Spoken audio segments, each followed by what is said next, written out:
আসসালামু আলাইকুম। কেমন আছেন আপনারা সবাই?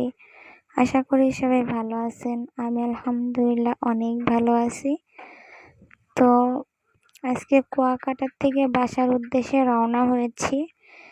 তো ভালো লাগতেছিল না, এইজন্য মনটা অনেক খারাপ ছিল।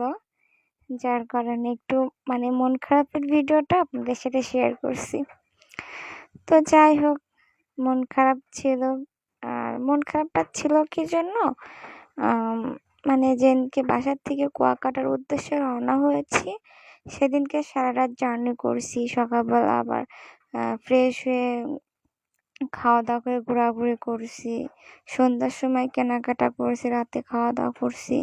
রুমে এসে তেমনভাবে রেস্ট নিতে পারি নাই। দ্বিতীয়ত ঘুমের একটা ক্লান্তি ছিল। পরের দিনকে একটু ঘোরাঘুরি করে খাওয়া-দাওয়া করে ফ্রেশ হয়ে আবার এই যে বাসার দিকে রওনা হয়েছি। এজন্য মনে করেন যে জার্নির উপরে রইছি, তো এজন্য আরকি কেমন ভালো লাগতেছিল না। তারপরে দেখি যখন বরিশাল এরিয়ার বাইরে চলে আসছি, তখন কিছু সিনারি দেখে আমার ভালো লাগছে। তখন একটু ফ্রেশ লাগতেছিল আরকি। তার জন্য আপনাদের সাথে একটু শেয়ার করলাম। তো কেমন লাগছে আমার ভিডিওটা? সবাই ভালো থাকবেন। আল্লাহ হাফেজ।